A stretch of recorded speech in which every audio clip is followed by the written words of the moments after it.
Hey, Link here. Thanks for joining me for episode 95, where I speak with Dan Pearce, lead developer on the newly released I Am Your Beast by Strange Scaffold. In this episode, we talk about Strange Scaffold and how it differs from other studios he's worked with, how Dan got into the industry and words of wisdom from his experiences, the games that made him want to make games, their favorite games, their life outside of gaming, and some lightning round questions. Before we get started, don't forget there are links in the episode description that you can follow to learn more about Dan as well as the podcast. Also, don't forget to like and share the episode, and without further ado, enjoy episode 95.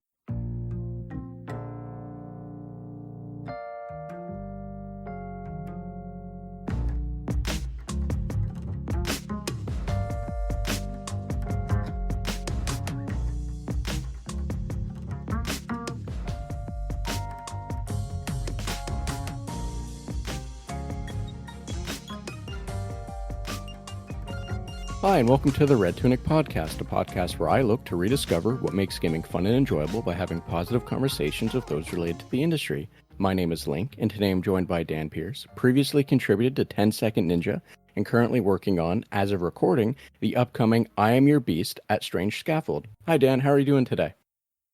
Hello, I am doing good, thank you. That's great to hear.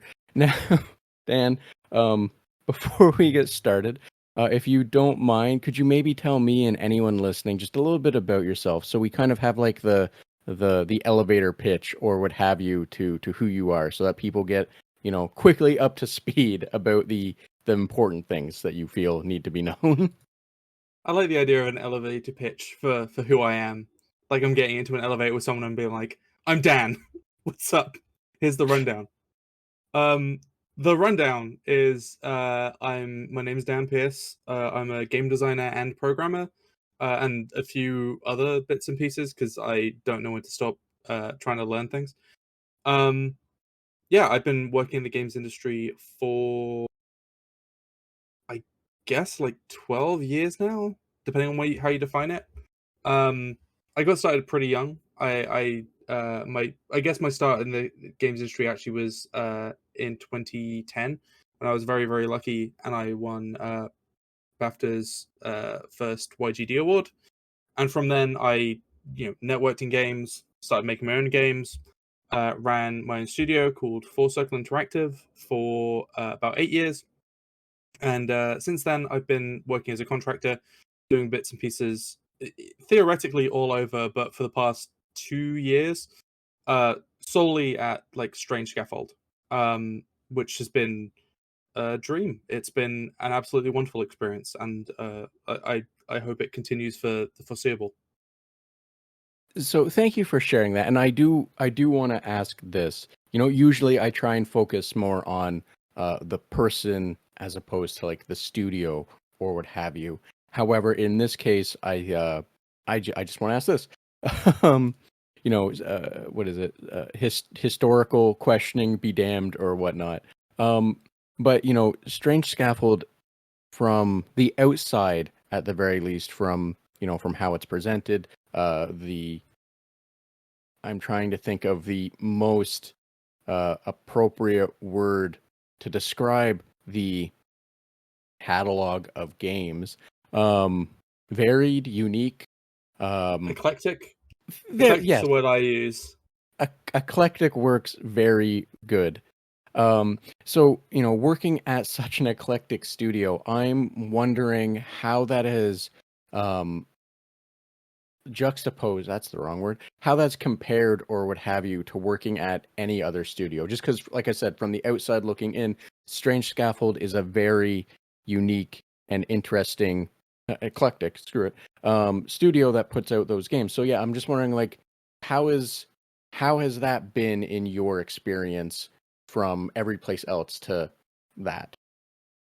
So I'm coming at this from a unique perspective. Maybe this is one of the reasons why I've ended up working at Strange Scaffold and why I think I fit in quite well there. Is like my experience in games before this has been very like not unprofessional. It's been my job, but like most of my experience prior to this was running my own thing, which was also like not our output was nowhere near as frequent as Strange Scaffolds is, but it's still pretty eclectic in that like we were constantly like trying different things and trying to work on different things. Um, so I've kind of only ever known how to work like that. The main difference is that Strange Scaffold has a an approach to making games and a kind of like a framework and a like an ecosystem of developers that can actually sustain that.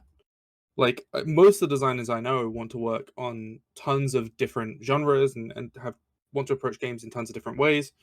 Um, there are very few actual like established and sustainable and successful studios that can actually accommodate that kind of variety and approach.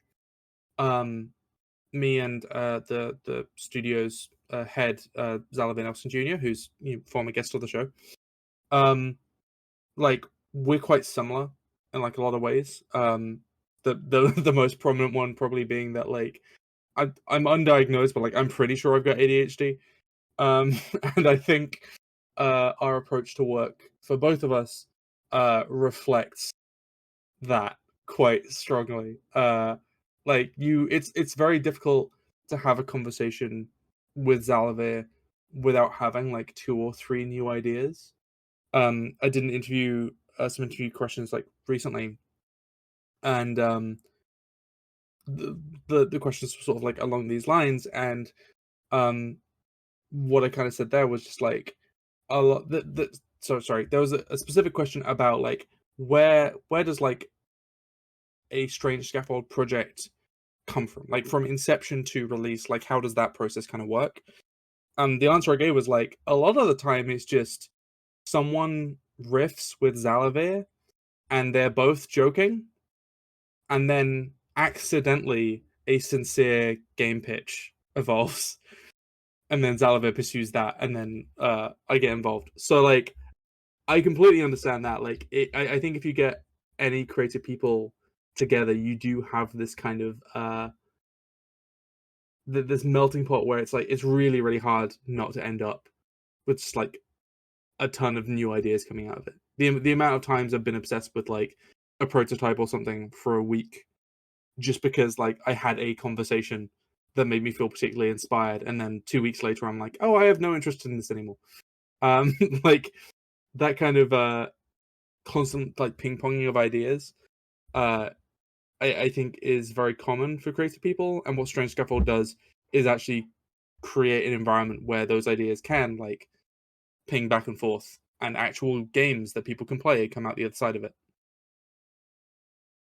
So thank you for speaking to that, and I think that's really interesting because like I'm trying to think of the best way to phrase it because anyone that's not in the industry, anyone that's not really in a creative industry or like a developer industry kind of thing, um, probably has the misconstrued notion that someone is sitting in like the hot seat just pitching ideas, Skyrim but with bombs or something like that.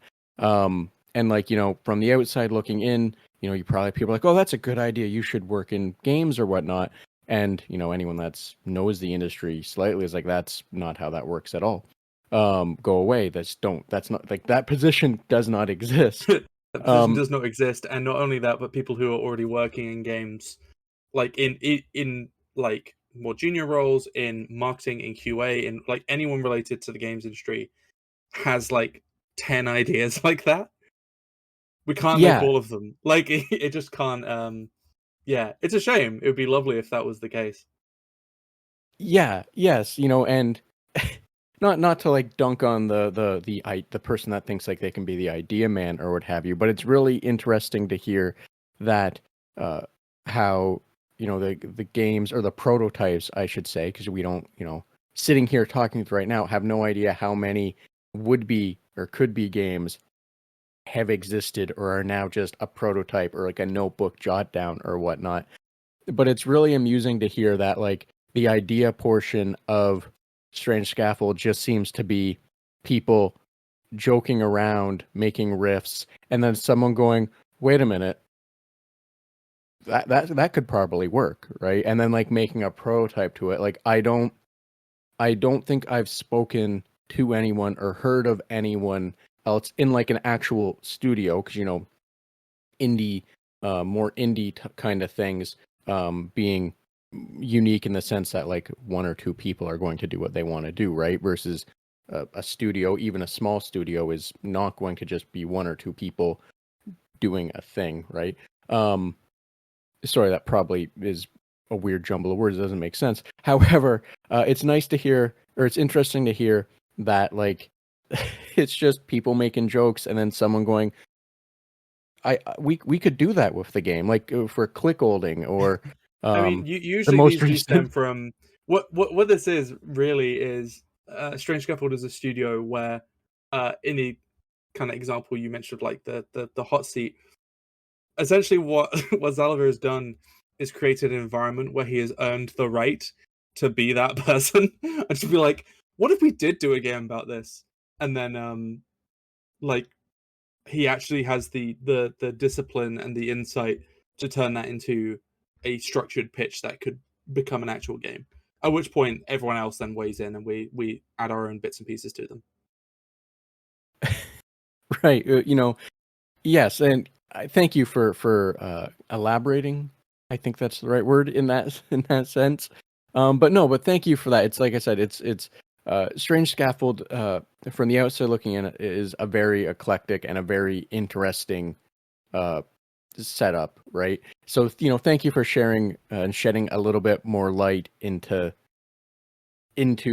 what it is and behind those behind the curtains, so to say. So, Dan, you also mentioned that, about 12 years ago was when you got, started making games and what have you. I'm wondering, was like there a before that, or was it 12 years ago is when you like first started picking up like, Game Maker or what have you? Like, I'm wondering how it is that you got into developing and making games, and if you have any words of wisdom that you can share from the experiences that you would have went through. So the reason I sort of said earlier that like the definition of when my career started is a little bit fuzzy is because like you could argue that like the kind of clean cut start was in 2010 when I got BAFTA YGD. Just because like that was when I suddenly had a network of contacts in the actual industry. But I would say like the reason I say 12 years ago, which is when I would have been about 18, was because that was when I started um like actually developing games on my own and like posting about them online and turning up to events to show those games and all that kind of stuff. Um, and I was very, very driven. Like I knew I wanted to make games from when I was about 14. Um, but once it kind of crystallized in my brain, and I'd actually been like sort of hobby designing games since I was about 10. Just coming up with like pictures and like drawing out like anime characters in the back of like class at school and stuff.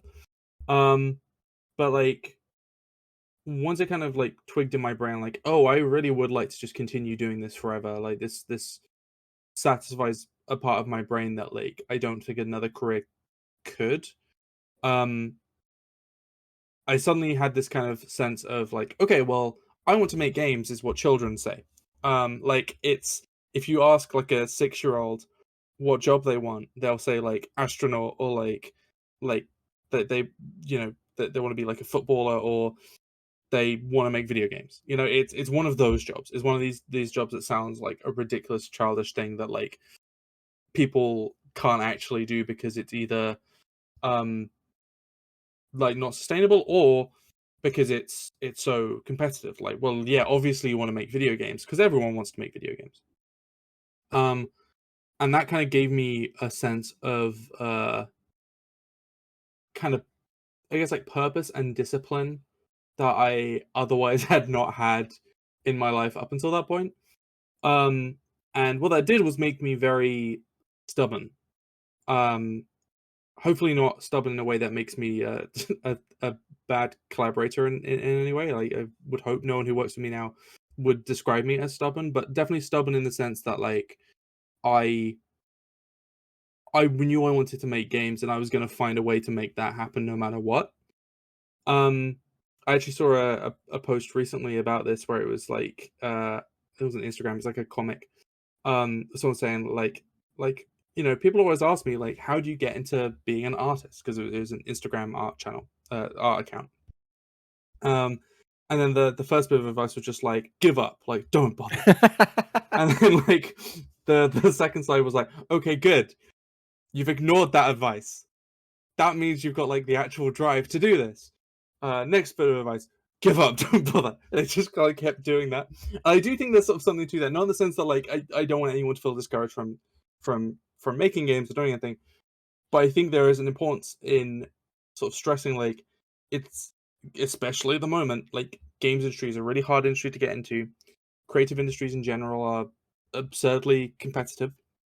And I do think you need a kind of um a kind of stubbornness, a drive, and a willingness to ignore your kind of better judgment, just because it means that you end up making stuff. Like I see the advice all the time when it comes to people making like their first game, where people are like, make something small, like make Pac-Man, make something tiny, and that's really good advice that I think probably about like 50%, maybe more, people who currently work in games would probably ignore outright, like when they're starting. And that's kind of a good thing because, like, for me, like, as someone who like, if I'm a teenager and I'm trying to learn how to make games, and I've got this vision for like the best game, um, I if someone says like make a small game first, what I'm hearing is you aren't good enough to do this, which isn't what they're saying at all. What they're saying is like walk before you can run, and it is good advice. But I do think there's something to being like, no, I'm amazing, and then trying to make that big game and then falling flat on your face and being humbled by it. And then after being humbled, doing it anyway, like continuing to go on that path. Like I listened to the episode of this podcast that Zalaver was on previously. It's a good episode. I recommend it. Thank you. And like something that he said was like, just like whatever you have access to, just like do the thing. Like just make a version of that. If you want to get into making comics, like just write a comic. Even if you're not an artist, just do a version of it. Because like I think the way he described it is just like every job he's been kind of like commissioned to do for someone else, he was already doing. And I think this kind of like aligns with that, right? Where it's just like I think you need a stubbornness and a willingness to just go like, well, I'm just like, I just need this to exist. I just need to do it. Even if it's not the best way of doing it, just do something. Just do a version of it, or do the version that you are not equipped to do, and then fail, and then find something you can do. Just be driven, dig your heels in, and make a space for yourself. So thank you for that advice. And when you were we were talking about how like sometimes it's good to just do the thing, aim big, and be humbled by it, right? In reference to the common advice of start small. As someone that did a lot of things in high school and when I was younger, as a like spite response, I guess you would say. Where it was like, oh, you say I can't do this, I'll show you, which I think is just part of being a teenager. I think, as a 36-year-old man yelling at the clouds can say. I think that's just part of growing up and like being humbled by your failures or not, and like, running into a situation where you don't fail. But I think it's really interesting because like I don't know about you. However, I've started to notice that, and I don't mean this in a negative way. I want to be very clear on that. This isn't me speaking down or what have you. Like, I have no horse in this race, so to say. But I've started to notice that a lot of younger developers that are, like 20, 21, 22, and have been making the same game for like several years, it seems like they've kind of taken that advice of or sorry, it seems like they've, had like the spite response of, oh, start small, I'll show you what I can do. And they start making this like really big game, and some of them, if when some of the ones that I'm following, for example, or come across, they're being successful in it. And I don't mean, it's a wild thing, because like, are you doing this because you don't like the advice of start small, or are you, or is this like, you've just gotten lucky and you haven't hit a wall yet? And I want to be very clear, I don't mean that in a negative way. I'm looking forward to a handful of the games I've seen where people are doing this, and then finding out that they're like 21, and it's like, oh, I know how this, like, this is your magnum opus right out the gate, right? And it's like, I'm looking forward to it, and it makes me more interested, because you know the common advice is, start small, learn the systems, which I imagine they're doing just in the confines of the same game, though, right? They're not just making like game to do this, game to do this, game to do this. It's one game where their failures are being realized and they're improving as they go, kind of thing. But like, it's wild to me that that's what I've started to see happening. I'm wondering if you as well have started to notice that, just because we're on the topic of, kind of in the realm sphere of that topic. So like, I feel like I'm about to contradict myself quite badly. So part of why I think there's value in being a little stubborn and like, you know, speaking as someone who myself when I was starting out was kind of that, like I say, like motivated by spite in some ways, of just like people telling me I can do things and then being like, screw you, I can do things, and then realizing later like, oh no, I can't do these things. Like part of why I kind of advocate for being a little stubborn in that regard is because I think there is value in just like, you will still learn things. I'm saying it specifically as a like an addendum to the start small advice, because I feel like I I don't want anyone to get the impression that because they aren't starting small, they are doing it wrong. Like, you're still learning things, you're still doing a thing. That being said, like, yeah, I've definitely noticed the same trend. Certainly not in everyone. There's plenty of like upcoming developers who do like small scope projects and stuff. But like, uh, it's interesting considering particularly the past few years for me as a developer, coming out of like the last project at the studio I ran myself was a, a disaster. It was terrible. That was a project that was too big, and that was a very humbling experience. Um, and then going from that to working somewhere like Strange Scaffold, where like there is an aggressive amount of scope checking on every project, and that's a good thing. Like, I feel like the more I mature as a developer, the more I'm like, oh, I'm not sure any game project should be like a magnum opus. Or like a game where like, increasingly when I see headlines that are um like solo developer releases game that was in development for 8 years or whatever. Like, I'm happy for them. I hope that game's good. I think that's cool. I think it's impressive in its own way, but there's also this like pit in my stomach where I'm like, I'm not sure any game should take 8 years to make.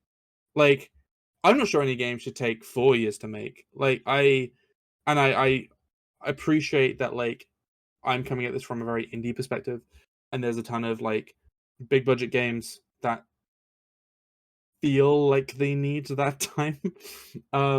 And there's probably like people potentially listening to this who work in like AAA and stuff, who hear me say that and they're just like, no, you don't understand, Dan. Like, these games need to take 5 to 6 years to make each. Um, I think, like, to a degree that's true. Um, but also like, games are too big. Big budget games are too big, and I feel like some of the scope creep and the sheer scale of like really big budget projects that take like a game like a Concord, right? Like, that came out what, like a week ago, I think. Um, and like was in development for 8 years and clearly cost hundreds of millions of dollars and just does not have the player counts to support that budget now. That's a trend in AAA, and I feel like sometimes when I see smaller developers work on the same project for like 5 years plus, it gives me anxiety that some of that mentality is like trickled down into indie spaces, or is being more normalized. Like that narrative of like the more time you spend on a thing, um, the more weight that release has. And I don't think that's true. I think we kind of should be celebrating games that just like come out at a decent scope and on time, and like with minimal impact on people's health. And I do worry sometimes that like we, particularly with younger developers, where you have them working on games for like, I don't know, yeah, like 4 years, and then releasing them, even if they're really really good, I still kind of wonder if it's worth it. And to circle back, while I do think it's worthwhile being stubborn, and I do think you should dig your heels in terms of just like it's worthwhile just making stuff and just trying to make stuff, I do think you should also like cut your losses sometimes and just like make a smaller thing after you've actually internalized that. The reason I advocate for being stubborn in that initial phase is because like I'm very aware in myself, and I don't think this is unique to me, that when I was starting out, when people would tell me like just do a small project, um even if like intellectually I knew they were right, and they were right, uh there's like a part of my brain that just can't believe it, or just won't believe them, or wants to like can't join the dots between like they are saying this thing that is true, and I feel in my gut that it's true, and it's not. It doesn't reflect on my ability at all.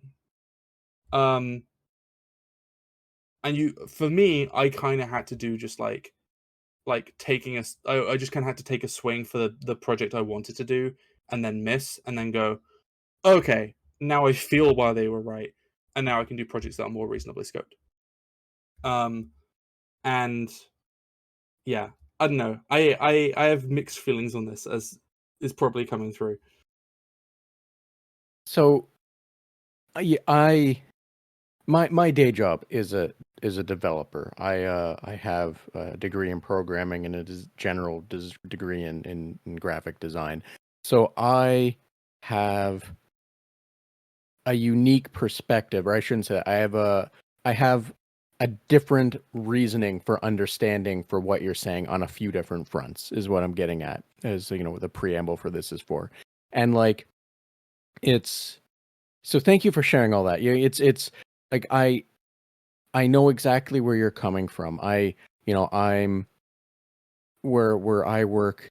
I am considered the subject matter expert on something, much to my own chagrin, because I hate that the idea of being like the wealth of knowledge for something, right? Like if I get hit by a bus tomorrow, we're screwed. Like I don't like that weight being on my shoulders, so to say.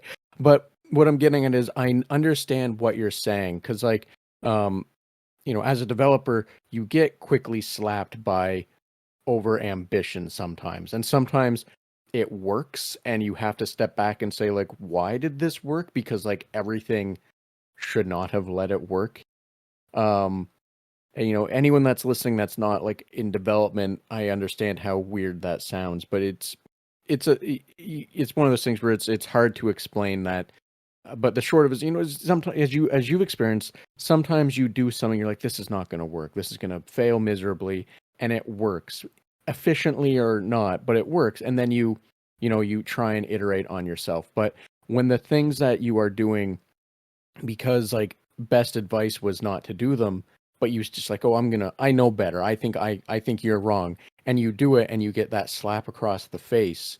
Like that humbling experience of, oh, I understand now, but it's not horrible. You still learned from it, right? Like you still, so like even if you are stubborn, pig-headed, like however you want to phrase it, when you're young or maybe a little older or inexperienced or like whatever metric you want to quantify on, um, foolish, uh, it's still a learning experience that can lead to good things, which is always nice, right? Like when I'm tasked with, I don't want to say mentoring because I don't feel I'm, good enough to be a mentor, but when I'm helping the newer people or like what have you, getting started and getting into like into our scope at work, I really take the approach of, you know, I'll give best advice for what to do, but at the same time, if someone's like, "Well, I'm going to try this," if my first response of I don't know if that's the best way to do it is ignored, I just go, well, okay, you're gonna learn the same way I did, the same way the person before me did, that why it's not good. And then from that, they they always do better the next time. I shouldn't say they do better as like a weird quantifier, but like they have the experience to be like, oh no, that was not the best thing to do. But like Mm. it's always a learning experience, right? So like even if you fail, even if you hit up against that wall, you're still going to learn. Sorry, I'm rambling in a way to try and like say No, yes, I you, understand and I, agree with the being a this is been extremely helpful for helping me re-articulate my point, which I think is not actually be stubborn so much as like keep just sort of persevering and doing what you're doing until the better advice that you are not internalizing actually makes sense. Or not even makes sense. Like the advice that you are hearing and is probably correct and intellectually is correct. Um, actually becomes something that you can like your ego can accept. And that you can kind of internalize in your actual like brain. Because that was the biggest mistake I had was just like or I I think just like letting your drive kind of burn itself out until it gets to a point where like you can be reasonable about what you're doing is the best practice. If you can't just take advice off the bat. If you can just like take advice, no problem, without feeling like you're being your self-esteem is being threatened, do that because you're probably going to be a better developer and a better collaborator than I. But yeah, like if you do kind of have like something to prove, I guess, um, keep pulling on that thread. Like just keep doing it until you get to a point where you're like, oh, they were right, um, and then take the actual good advice. and not in the same vein and not to like try and because I want to be careful not to like sound like it's just like stomping out someone's dreams or what have you. I think the an even I want to say even nicer, but like that's the best thing in my head. But like one of the other ways to also phrase it a little gentler, more gentle, um, is that like don't be afraid to fail and don't take it personally if something fails, right? Because like that's just how you learn. So even if the thing you do is like, oh, shut up, old man, I know what I'm doing. I'm, whatever, whatever, whatever.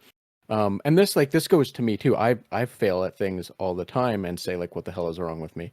But like it's learning, in my opinion, it's learning to not take that failure personally to heart as like a metric of like your self-worth, but more as a, oh, this is just not a feasible thing, right? Um, and move Yeah, I guess forward I guess from the kind there. of irony of this as well is like we're kind of talking about a hypothetical person who won't listen to anything that we say, um, Exactly. which is like if I'm talking to me at age I don't know like 17, 18, um, like I'm probably like that version of Dan is probably not going to be discouraged. What he probably would want to hear is like, no, you're amazing, keep doing it. You're probably right. You probably can do all this stuff, and then like just in a softer tone, following that up by being like, but also if you do decide to cut your losses, you're still winning, and that's fine, and you should probably do that. And then listen to the all the developers around you who are just like, I don't know.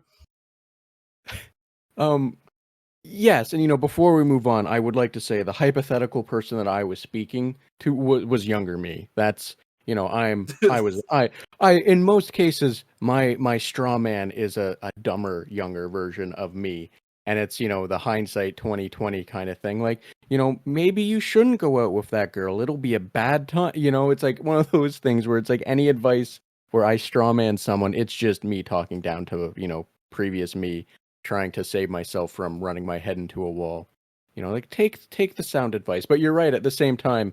You know, follow your dreams, shoot high, and then but if anything goes But wrong also, with yeah. this, But also, yeah.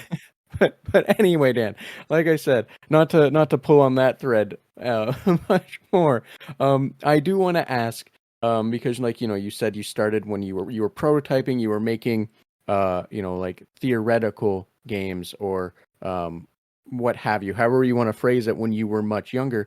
I'm wondering if there was a game that made you want to make games, and if there was, what was it about that game that made you go, "Oh, this is what I need to do. This is my future." so I think the game that did this for me was Jack 2 Renegade. Um, I absolutely adored that game.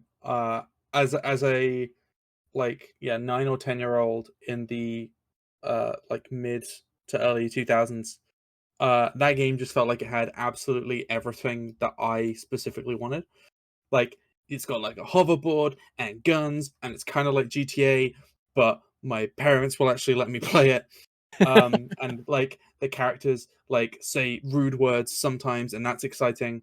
But also it's not got the kind of grit that I would have found off-putting in a game like that me at that age would have found off-putting in like a game geared at like grown-ups at the time, like it just hit that specific point like nail on the head. That's exactly what I needed.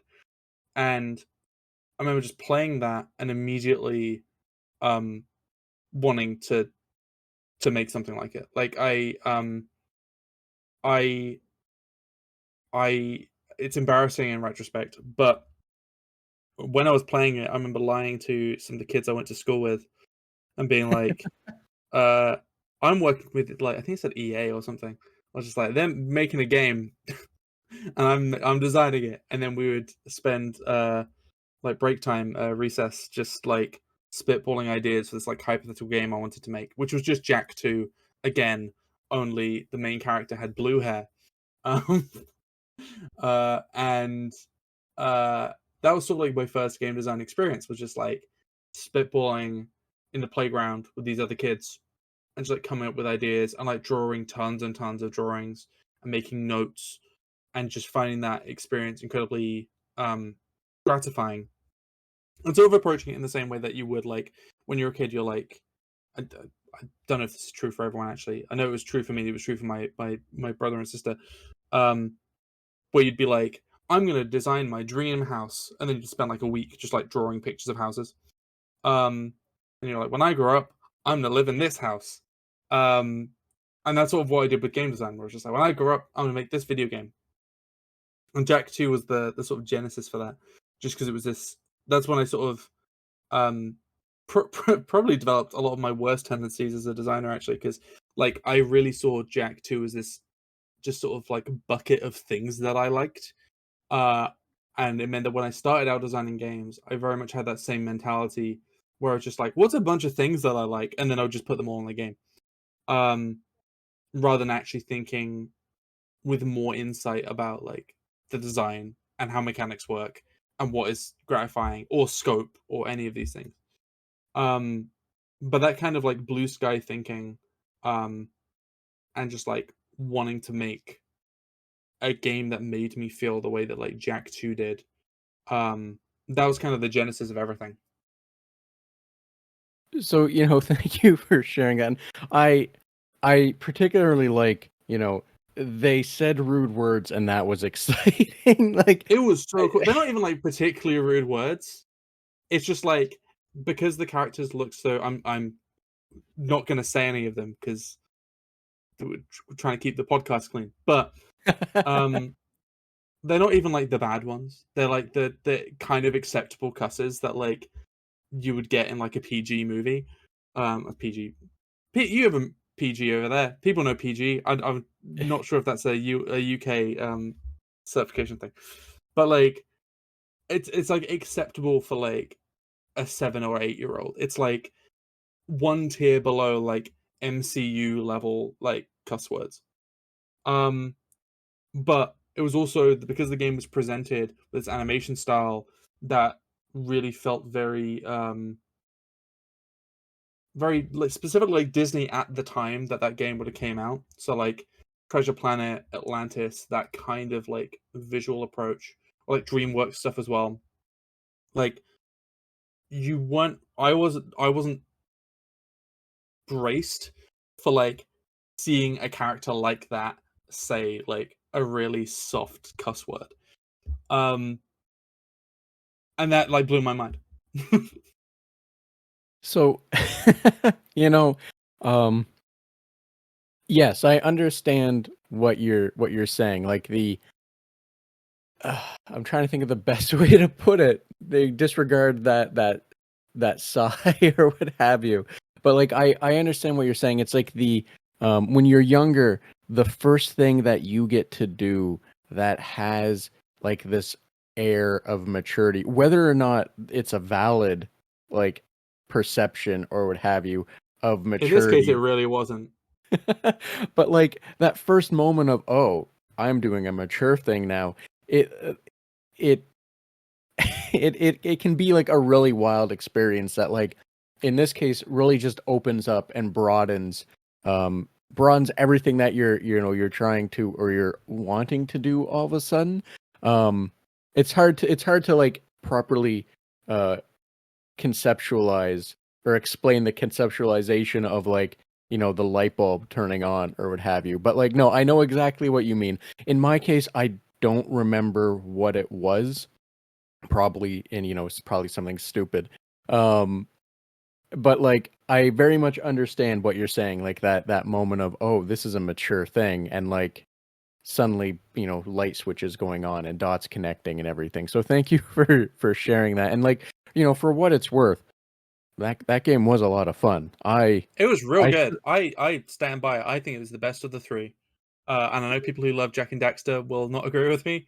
Um, I just it. I also appreciate if you really like Jack and Daxter, going into Jack 2 is a pretty hard gear shift. Like it's a bizarre just change in tone and aesthetics and priorities. But on its own terms, I think it's really, really strong. And yeah, one of the developers who worked on it, Josh Scher, who's lovely, lovely guy. Um, like years later, played the first game I ever released, Castles in the Sky, which was just like a tiny sort of 10-minute like bedtime story in game form. And he played that and told me that he liked it, and that was a just brain altering moment for me of being like, oh, like you are the reason I make games. Um, and then him playing something that I made and enjoying it. Yeah, that meant a lot, and that was a wild experience. I imagine that would be like, because for a lot of, I'm trying to think of how to best phrase this, as I often do. Um, but like with a lot of developers now, you have the gaming industry is just old enough that most of the heroes that you're gonna have are still alive and around, right? And I use hero in a vague sense in this case. However, like I imagine to have that happen where like you spoke to someone where you're like where they were like the thing that they did was a major influence, and having them be like this was a cool thing, or just getting to talk to them and what have you. I imagine for all of the young developers now, that's like such a awesome feeling to be seen, right? Like in Oh yeah, it just to be stays seen. cool. Like just the other day, actually. So a YouTuber that I really really respect is Jacob Geller. He does like incredible video essays, and just like good journalism across the board in general.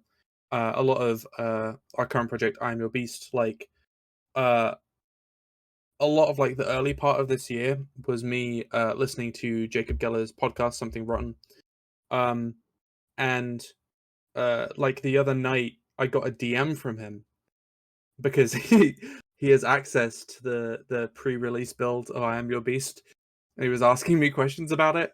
And he had this really weird like moment of, but because I've like watched his videos for so long, like his face popping up on my phone, and me taking a few seconds to realize that that was strange because, because like I watched his stuff.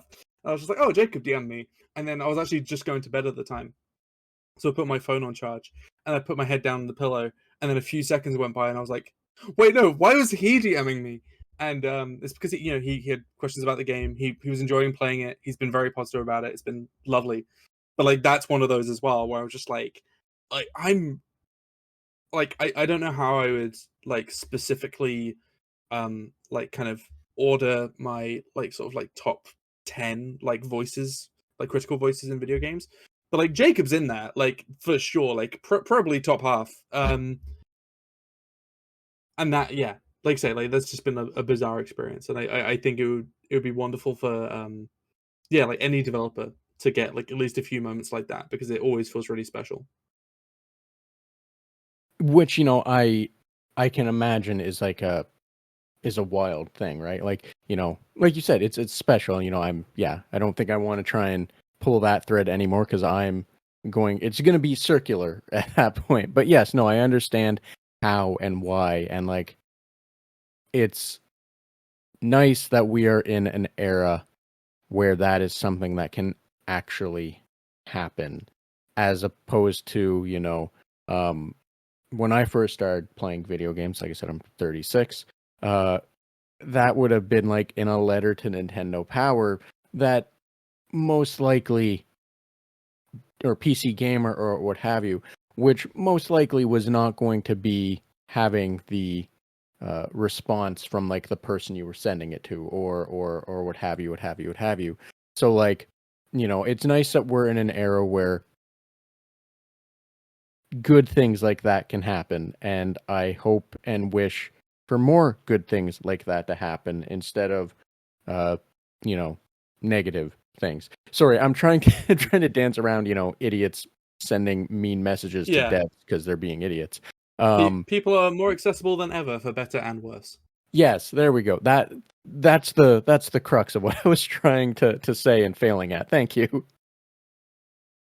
um so, Dan, I do want to ask this. I don't want to intentionally take up too much more of your time. However, I want to get this one at you before I hit you with the figurative lights going on at the end of the night kind of thing. Um, but I'm wondering, like, do you have a favorite game, or like favorite games, or the more fun way to put it, do you have like a game that's like your Ratatouille moment, where like you play it and it brings you back to that moment in time as to what made it so special for you? And if you do have a game like that, or just favorite games or what have you, would you mind speaking to them and what makes them so special to you? Sure. I think like it's something I've been thinking about more recently. Is like I'm not sure if I would call it my favorite game anymore, but the game that gives me that Ratatouille moment is Klonoa 2, Lunate's Veil. I've just realized I've never actually said the full name out loud, so apologies. Oh, sorry, my PC went to sleep. I've been talking for a while. Um, but yeah, my kind of Ratatouille game is, yeah, Klonoa 2 on the PlayStation 2. Um, it's just wonderful. It's such a soft, gentle. It's a game that feels like a lullaby. It's so sweet and very sentimental and earnest. It's very PS2. Like I there was a demo disc that came with the PlayStation 2 when I got it when I was like 7, and Klonoa 2 was on there. And I just so strongly associated with like that generation, and um learning to love games through the PlayStation 2, but also like the period of time that I was playing the PlayStation 2 covered when I just started to develop a sense of like personhood as a human being. Like I 7 through I guess like 11 was when I was playing the PlayStation 2, and like Klonoa 2 was like the game I felt most warmly and most strongly about um while I was playing it. It's just like a really solid little platformer. Like it seems unremarkable, I think, if you don't have this kind of like nostalgic attachment to it going in. But I think if someone were to play it fresh, they would at least understand why, if you played it as a kid, it would strike a really, really deeply resonant chord. Um, it's just great. It's colorful. It's fun. Um, it's surprisingly real towards the back half. It it's ultimately a story about depression, I think, which is bizarre because it's a pretty joyous game up until that point. Um, but yeah, like it has a lot of thoughts about what it means to be a person and all the kind of like internal conflicting emotions that come with that, and how you need all of those and you need to be interfacing with those. And if you isolate yourself from those complicated feelings as well as those joyous feelings, um you will ultimately become just like a sad, lonely person, and that no one should be experiencing that.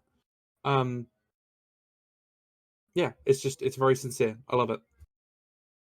So, thank you for sharing that. I'm trying to think of a way that does not make this sound like condescending or dismissive in any way.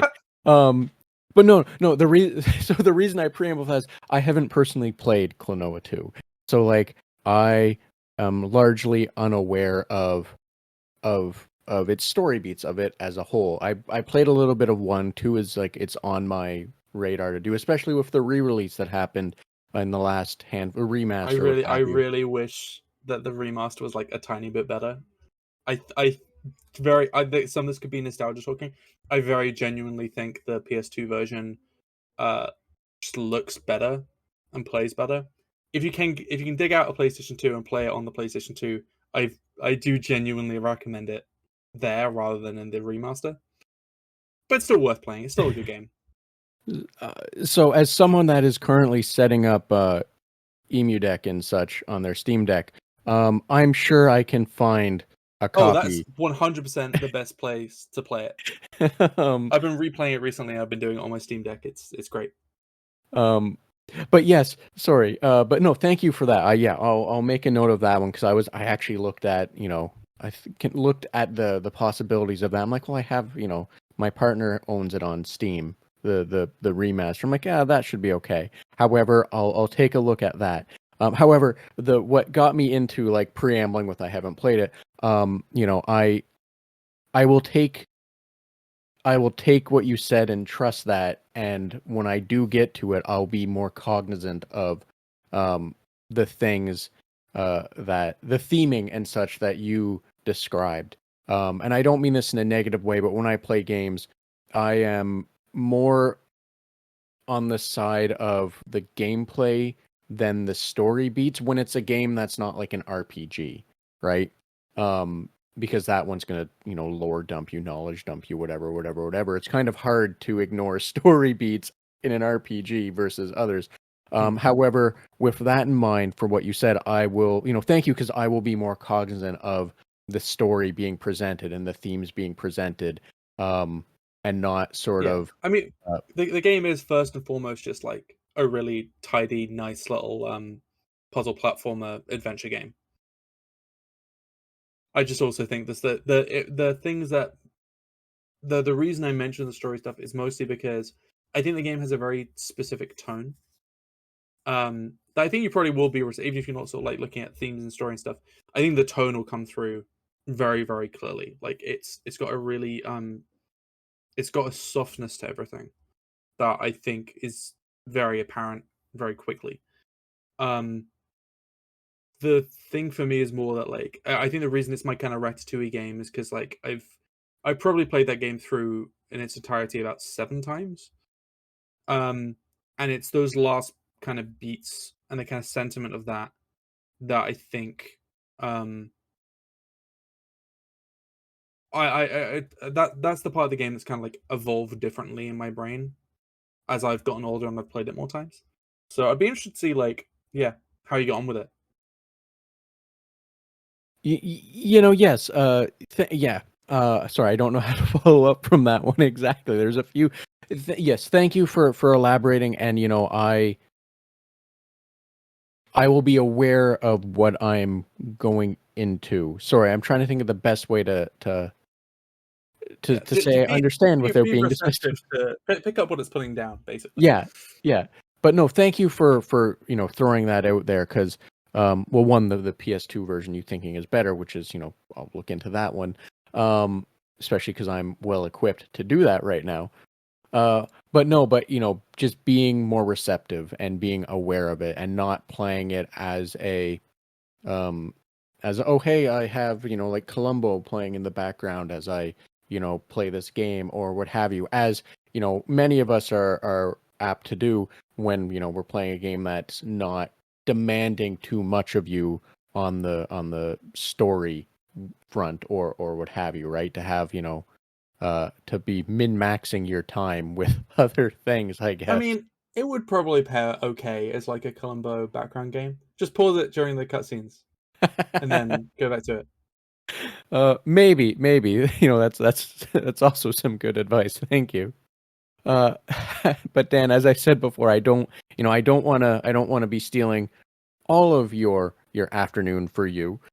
So I do kind of want to work us towards the door in a sense. And with that, I want to ask about, outside of games, because as I'm sure you as a human being has other things that you enjoy doing. And if it is just games, also completely understandable, not to be not to talk dismissively if that is your entire life. But I am curious, outside of games, what else do you do to enjoy? Sorry, what else do you do to relax? What do you enjoy doing? Not mash those two sentences to one. I really, really enjoy going to the theater. I enjoy like I have a big soft spot for like theatrical musicals. I love a good show tune. And I think as well, like probably in part as a response to the fact that like when I'm at home, I do play a lot of games, and obviously my day job is games, and it's very easy for me to spend all my time looking at screens. Um, there is something about like physically I'm gonna sound like a like an alien, but like there's something about physically going outside, and then like doing a thing, and I as someone who loves the arts and loves turning creative works over in my head and like thinking about them, there is something very liberating about going into a space that is just so uh that satisfies the creative part of my brain, but is also just like worlds away from it. Like I'm when I'm watching, if I'm at home and I'm watching like a TV show or a film, chances are in the back of my brain, I'm still kind of thinking about games because there'll be like a visual thing or just there'll be something I could be kind of bringing back with me. Or I'm watching TV while also like prototyping something. Like I'm doing two screens at once. There's something about just like being in the theater, being in like a physical space and sharing in this experience that is um like impermanent, that is very the transient experience of just like watching something alive happen in front of you that only you and the other people in this room are sharing in. There's an intimacy to that that makes me feel like I am experiencing art in a broader sense, fresh for the first time. And I love that. Like I feel immense like gratification from seeing like a musical or a play that I don't even like, just because I'm like I went out and did a thing. I experienced something that maybe even wasn't for me, but like I've just been so enriched by the experience of just like um having this different experience and like being out of my usual comfort zone that I find that very, very rewarding. So that's probably the main one. It's like I love the theater. So, thank you for sharing that, for speaking to that. And like I understand the I don't know if it would exactly be like being outside of your comfort zone. When it comes to the theater, like you said, sometimes you go to them and you go to shows that you don't even like or they're not really for you, but you're there to experience it or what have you. Um, so like there is that aspect of like just putting yourself out there and going through it. But like at the same time, I understand, just existing in a moment that most likely cannot be reproduced, right? So like, and the importance of that, because like you said, you're getting out there and like you're being forced to disconnect, right? Like, when you're at home watching a show with like whether it's alone, with a partner, with friends, or whatever, like as disconnected as you want to be from everything and existing in that moment, a commercial is going to come on, or something that's like like Or your you phone suddenly. pings or something, right? Like you're Yeah, still in it, right? I yeah. think this is the thing. Like I saw, I can't remember where I saw this actually, but I saw a post online the other day talking about how like people often talk about uh like missing the feeling of being a kid, and like things being new and stuff like this. And this is a sentiment that I've echoed many times before. And the point that the post made was just like the difference between you now and you being a kid is like when you were a kid, you were probably just a lot more present. Um, you were probably just like much more, found it a lot more easy to just like be impressionable and receptive to the world around you and feel kind of like grounded in a space. Whereas like right now, you're constantly surrounded by screens. You're constantly like having your attention diverted between like like half a dozen things at once. It's really hard to just exist and be when that is your environment. um I think there's a lot of truth in that. So for me, like, yeah, like theater is like a really good antidote to that, where it's just a really good way of kind of forcing me to just be present and just like experience something right in front of me. I get very like meditative during theater. Like I find my, like I'm obviously paying attention and like I experiencing whatever the story is, but like my mind wanders a lot when I'm watching like a live performance in a good way. Like I find it gives me a really good space to just like meditate in. And yeah, I find that there are very few art forms that can really kind of accommodate that feeling of letting your mind just kind of like relax and wander. Like if I do that when I'm trying to read, um, I just I don't internalize the words. Like I don't get to experience reading. Or if I do that while I'm playing a game, then like I will get shot and die or something. Like that's yeah, being there just stops that from happening. And I find it rewarding every time. So, thank you for sharing. I understand what you're saying, and like, it's yes, I understand what you're saying, and it makes perfect sense. And I am curious on the same kind of topic of theaters. As someone who has uh, largely not been exposed to much theater, I should say. I've been to a few shows, I've been to some smaller things or what have you, but largely, you know, it's a very small bubble. I'm wondering if you can, if anyone was like, "Oh, I'm curious, I'd like to learn more about the theater." I'm wondering if there were some that you would recommend. Now, I understand that that can be a hard thing because in the nature of theater it's all about the troupe that's putting on the performance or what have you. So in this example or this question, it would largely be story wise or performance plays. I don't know the right word. Like I said, I'm not a theater person, but like if you had some, like, this is a good one to recommend, or one that you enjoyed story wise or thematically wise that you would recommend, if there were any like that. So my favorite stage show um is a musical called Operation Mincemeat, which like it's on the London West End right now. And even in like sort of like around London, not a lot of people know about it, even though it's kind of like it's been consistently sold out for like months now. I think maybe even over a year. It has a ludicrous amount of 5-star reviews. It's something like I think last time I checked, it had something like close to 100. And the reason I kind of bring it up now is because it feels like a show that's probably gonna like proliferate and like be in a bunch of places eventually. Operation Mincemeat, not to be confused with the movie starring Colin Firth, um, is a musical about a World War II operation where MI5 tried to trick the Germans by taking a dead body, attaching fake documents to it, and then like launching it into the ocean. It's a silly premise for a musical. It's like a very campy musical. It's really, really funny. Um, and it's also like devastating in a bunch of places. It's an incredible, incredible piece of work. Uh it's got a cast of literally 5 people constantly cycling between different roles each. Um and like like I cannot express like how little you notice that. Like it really feels like a cast of about 20 people and it's just not. Um and it's so incredibly clever in its construction, how they tell this enormous story with such a small cast.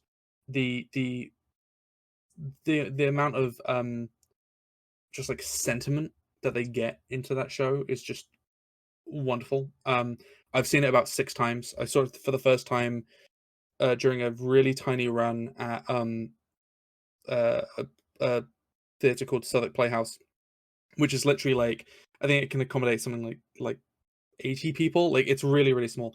And it's gone from there to this like again like a huge West End hit that's like really doing kind of numbers there. I believe it's coming to like Broadway in NYC soon. Um like I say, like it's likely to kind of proliferate around. If you can see it, absolutely see it. Operation Mincemeat, it's one of the most incredible just like artistic home runs I've ever experienced in my life. It's so good.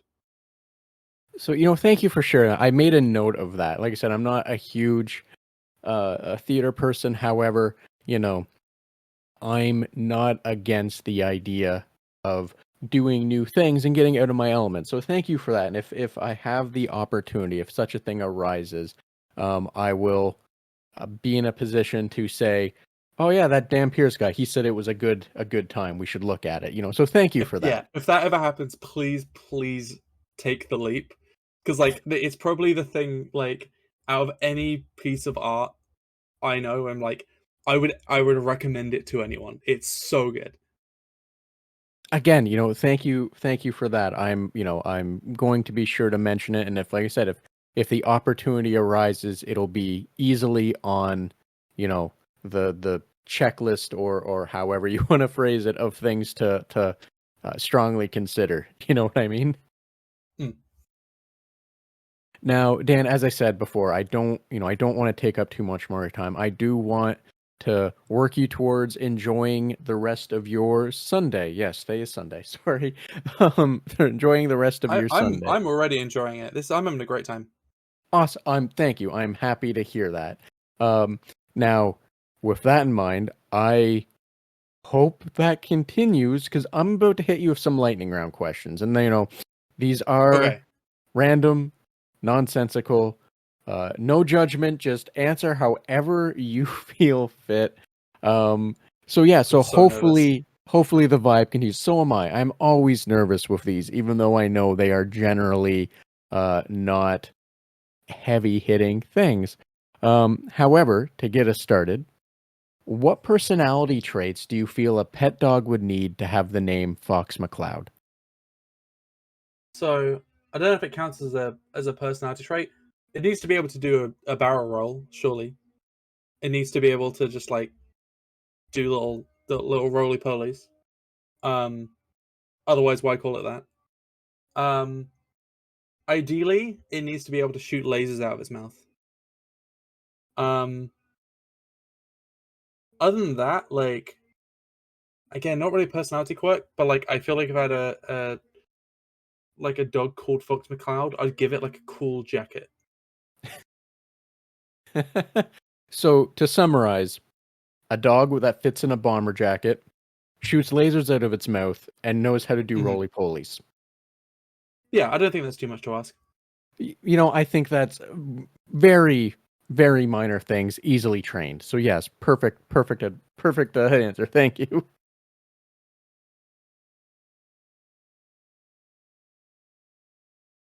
Which video game character do you think is most likely to say, "I'm not mad, just disappointed in you personally"? Oh, that's a good question.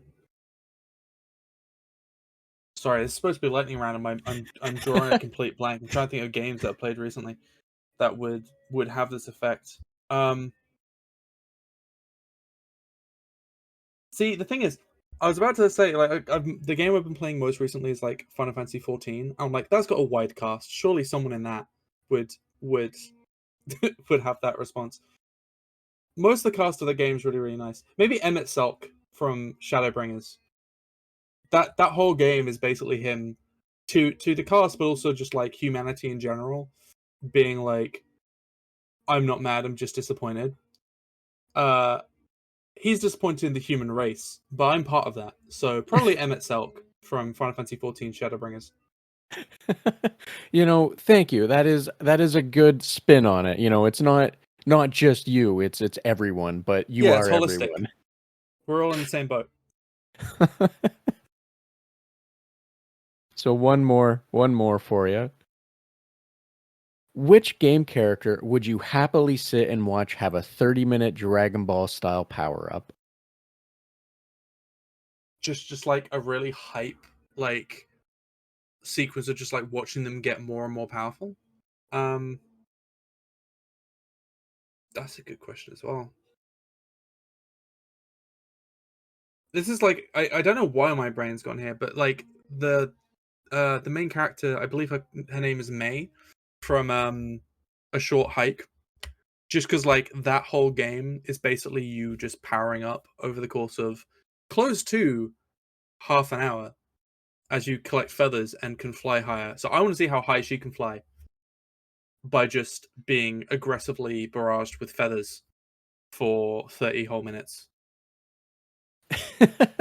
So, thank you for that. It's just gradually, Super Saiyan gets a little higher, Super Saiyan 2 gets a little higher, Yeah. eventually Then just she's in space. It's all getting completely out of hand. So, thank you for that. And Dan, that that is the end of the lightning round questions. I luckily it doesn't seem like they were uh any that sent you into an existential crisis, as I don't think there's many in there that could do such a thing. One of them I'm fairly confident could, as I've seen other people in my personal life not take it well, which is why I've I mean, added it I'll here. say this. I'm probably gonna be thinking about the like which which video game character do you think is most likely to say I'm not mad, I'm just disappointed in you personally. I'm probably gonna be thinking about that for like weeks.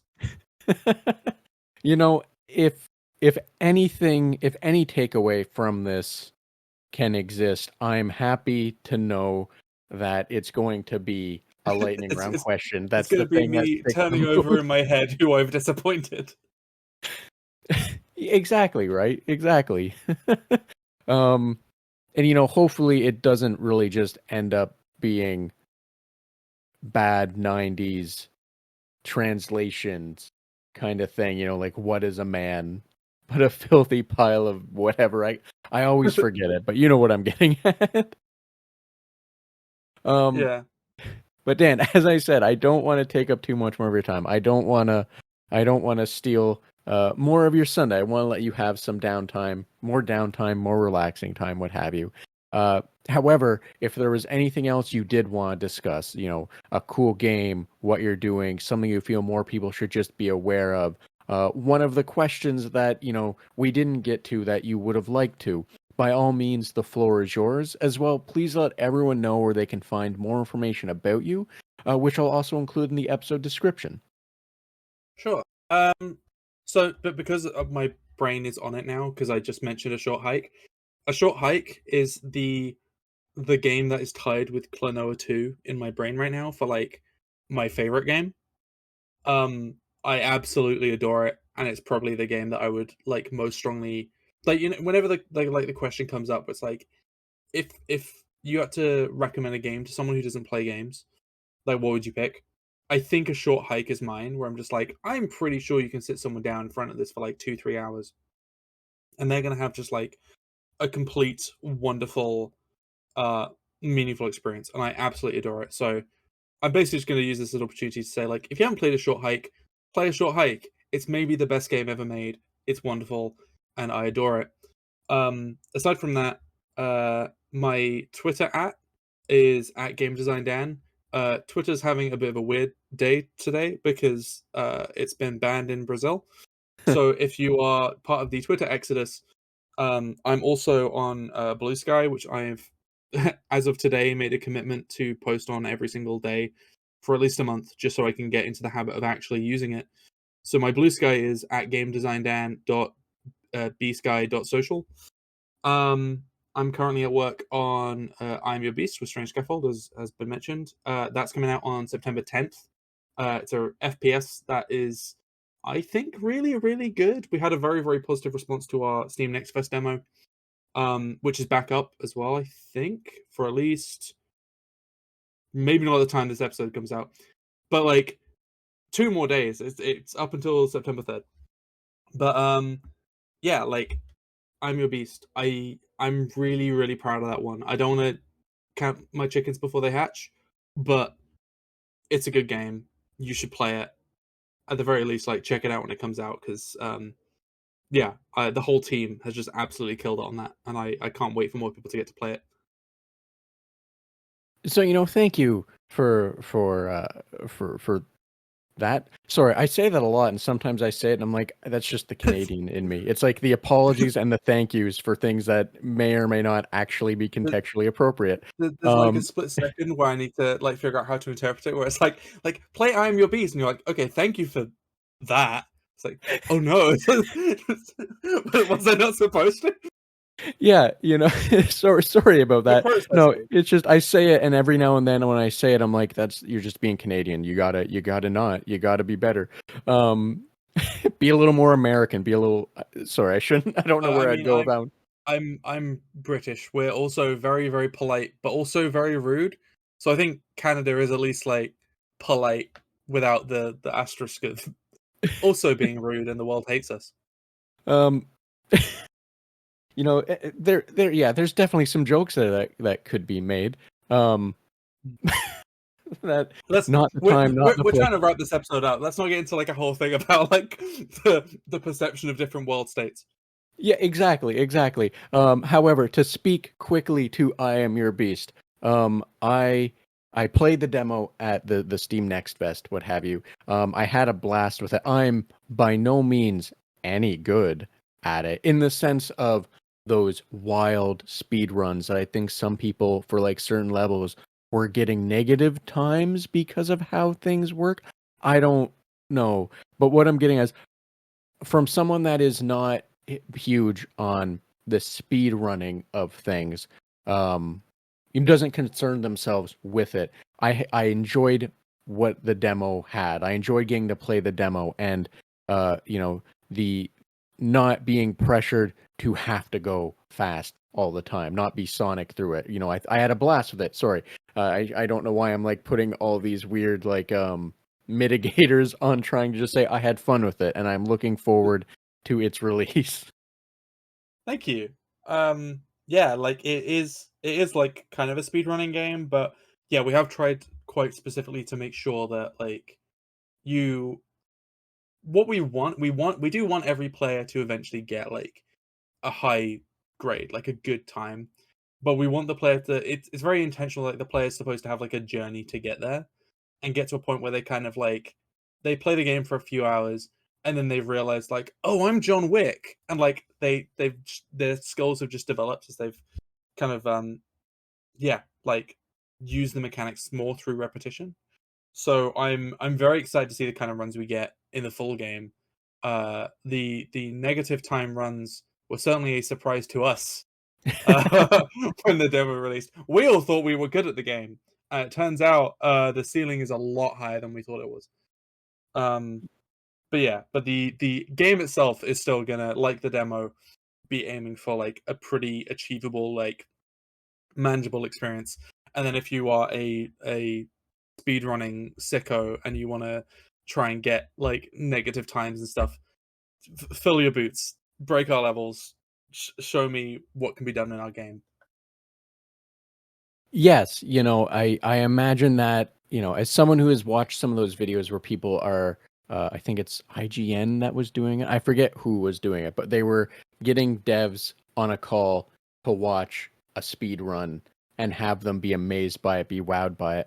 I imagine for you guys seeing such a huge reception and seeing effectively having the realization that the development team also needs to get good has been like a wild and fun ride, because some of those speedrun videos are insane because of how the mechanics work and whatnot, but also just like watching anyone do something high level like that is always and very cool and interesting thing. For me personally, I imagine that's also the case when it's your baby, your project, right? Yeah. I mean, one of the nice things, like the thing we've always been shooting for on I Am Your Beast, is we want to make sure that like if someone gets a good run, it looks compelling. Like it feels like you are seeing like a John Wick style action sequence play out through the eyes of John Wick. Um and aside from like a few like glitch strats that came up during the Next Fest demo, for the most part, like we did manage to deliver on that. Like we saw like a good amount of people um like posting like S rank times on the levels, and you look at their footage and you're just like, this just looks cool. Like this just looks good. Like this looks like an action sequence. So that was really, really thrilling because we weren't entirely sure if that was actually gonna kind of hold out. But no, it's been great. I can't wait to see what the other runs in the actual full game look like, because like I think Next Fest was only, I think it was like 4 levels.